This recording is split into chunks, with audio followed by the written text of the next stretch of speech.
تو بزرگوں اور دوستوں اور بھائیوں، اللہ کسی کو مال دیں تو فضول خرچی کرنے کے لیے نہیں ہوتا. مالدار یہ گویا مسجد کے متولی کی طرح ہوتا ہے.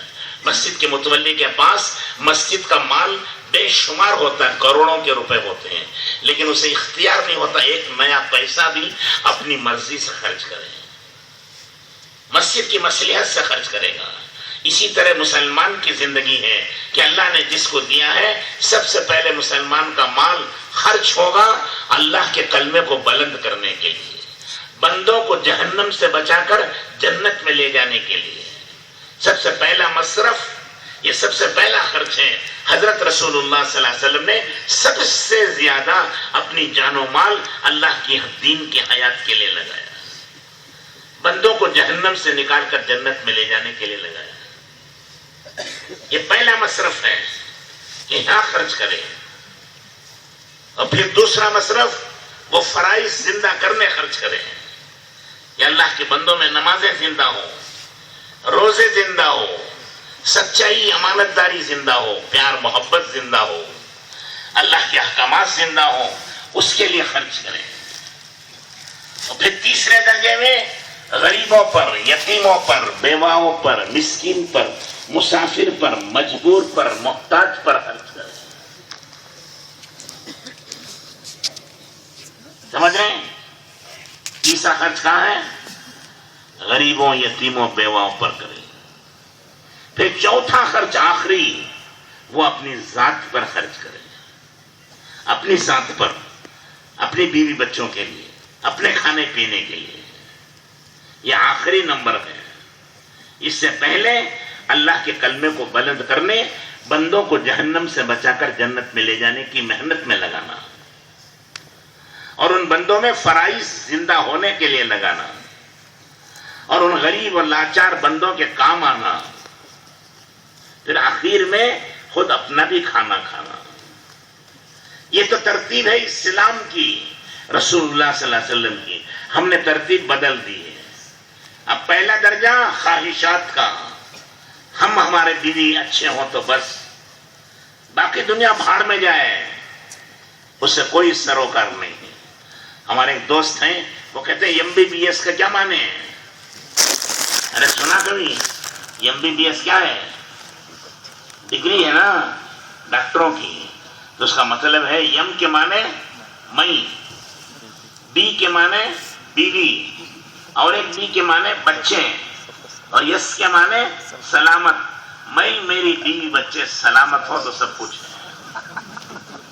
تو پڑھتے MBBS اس کے لیے کہ میں اور میری بیوی بچے سلامت رہیں.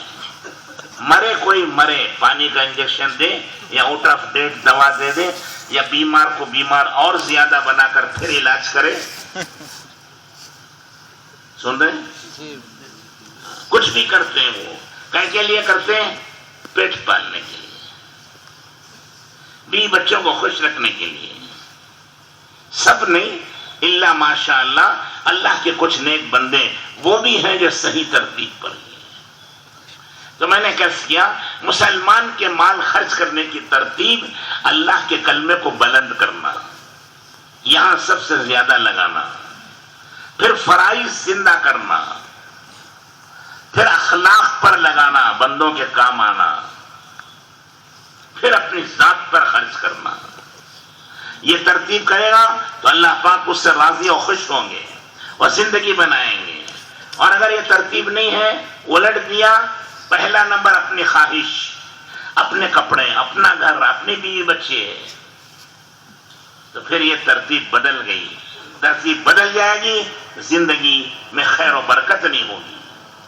آپ جوتے پہنتے ہیں، ارے پہنتے نا سب، ایک کام کرو، ترتیب صحیح یہ ہے کہ سیدھے پاؤں میں سیدھے پاؤں کا جوتا پہنتے ہیں، دائیں پاؤں میں دائیں پاؤں کا جوتا پہنتے ہیں. اب اس کی ترتیب بدل دو، دائیں پاؤں کا جوتا سیدھے پیر میں پہنچو، اور سیدھے پیر کا جوتا بائیں پیر میں پہنو. اب چلو، تمہیں چلنے ہوتا ہے؟ ارے بولو ہی، چل سکتے ہیں؟ پاؤں لڑکھڑاتے ہیں اور گرنے لگتا ہے، اور گر جاتا کبھی. کیا ہوا؟ ترتیب بدل دی، ترتیب بدل دیے ہیں، جوتوں کی ترتیب بدل جاتی ہے تو چل نہیں سکتا، رسول اللہ کی ترتیب بدل جائے گی تو چلے گا، اسی لیے چل نہیں رہا ہے۔ کیا مطلب؟ بیماریوں نے گھیر لیا ہے، خطرناک بیماریاں، بچے ہو رہے تو پولیو کے، بڑے ہیں تو بڑی پریشان کن بیماری، لاکھوں خرچ کر کے بھی فائدہ نہیں ہو رہا، قرض داری، بیماری، لڑکے نافرمان، بیوی آوارہ، پڑوسی دشمن، کیا ہو رہا ہے؟ چل نہیں سک رہی زندگی اس کی اچھی طرح، جیسے جوتوں کی ترتیب بدلنے سے اچھی طرح چل نہیں سکتا، لڑ کھڑاتا ہے، گرتا ہے، اسی طرح حضرت رسول اللہ صلی اللہ علیہ وسلم کی زندگی کی ترتیب بدل دے گا تو یہ چل نہیں سکے گا، الجھ جائے گا، کہیں بیماریوں میں الجھے گا، کہیں بیماریوں میں الجھے گا، کہیں قرض داری میں الجھے گا، کہیں نافرمان اولاد میں الجھے گا، کہیں آوارہ عورت کے اندر الجھے گا، کہیں دشمن پڑوسیوں سے الجھے گا، یہ الجھن ہوتی رہے گی، کچھ نہ کچھ مسئلہ ہے، کچھ نہ کچھ پریشانی ہے، کچھ نہ کچھ مصیبت ہے، چین سے زندگی نہیں ہے، رہنے کے لیے گھر بھی ہے، کھانے کے لیے کھانا بھی ہے، بیوی بچے بھی ہیں، لیکن سکون نہیں، راحت نہیں، آرام نہیں، محبتیں نہیں، کیا بات؟ اللہ کے رسول کی ترتیب بدل دی۔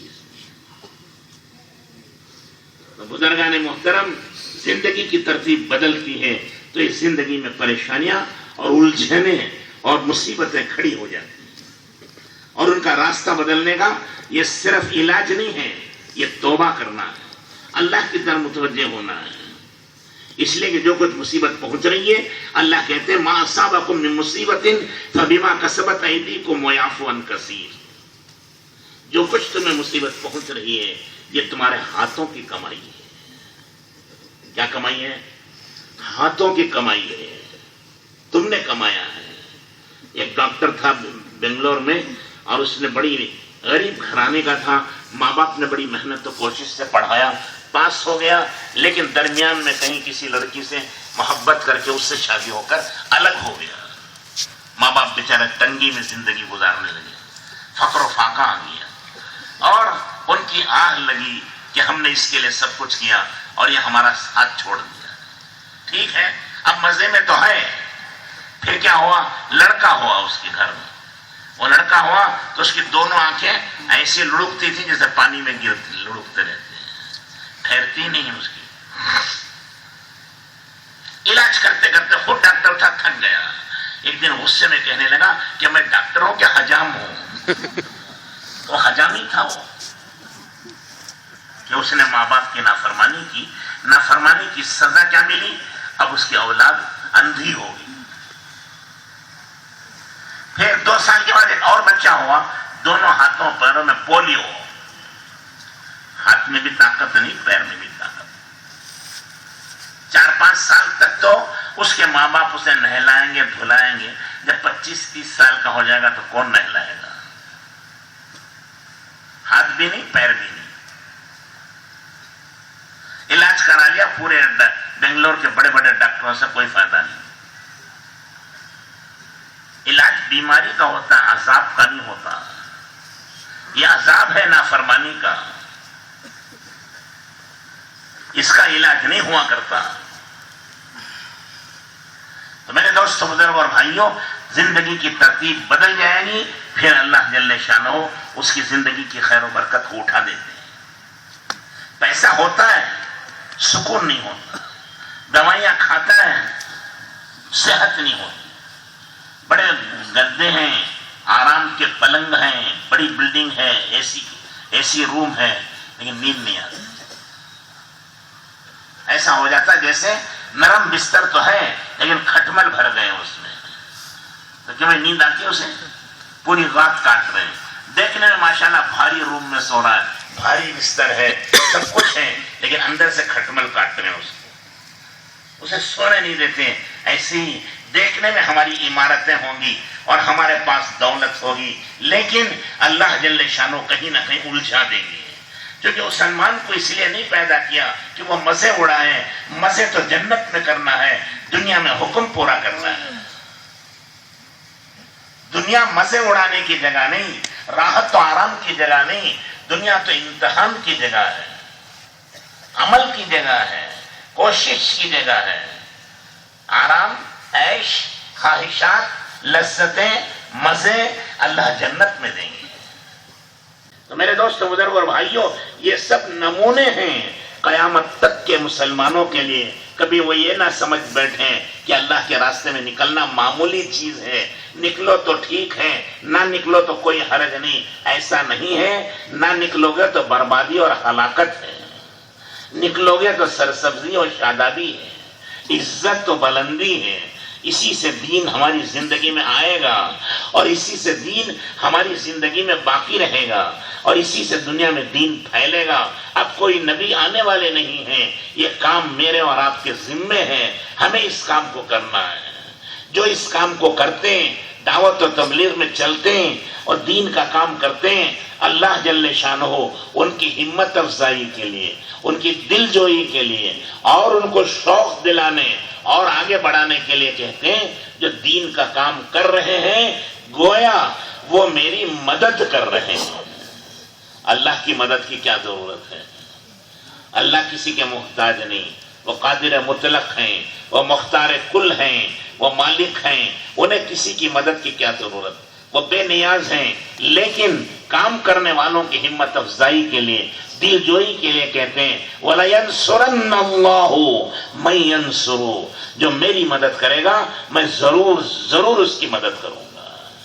اللہ کے دین کی مدد کرنا گویا اللہ کی مدد کرنے کے برابر ہے۔ ان تنصروا اللہ ینصرکم ویثبت اقدامکم، تم اللہ کے دین کی مدد کرو گے، اللہ تمہاری مدد کریں گے۔ تم اللہ کے دین کا ساتھ دو گے، اللہ تمہارا ساتھ دیں گے۔ تم اللہ کے دین کی حفاظت کرو گے، اللہ تمہاری حفاظت کریں گے۔ تم اللہ کے دین کے لیے کھڑے ہو جاؤ گے، اللہ تمہاری مدد کے لیے کھڑے ہو جائیں گے۔ جو کام تم اللہ کے دین کے ساتھ کرو گے، وہی کام اللہ تمہارے ساتھ کریں گے۔ تم نے دین کو اپنا سمجھا، سینے سے لگایا، اور اس کو پھیلانے کے لیے اللہ کے راستے میں نکلے، اللہ کی رحمتیں بھی تمہیں سینے سے لگائیں گی، تمہاری زندگی میں خیر و برکت دے گی۔ اور اگر تم نے دین کو پرایا سمجھا، اجنبی سمجھا، چھوڑ دیا، تو اللہ بھی چھوڑ دیں گے، اس کی رحمت سے محروم ہو جاتے۔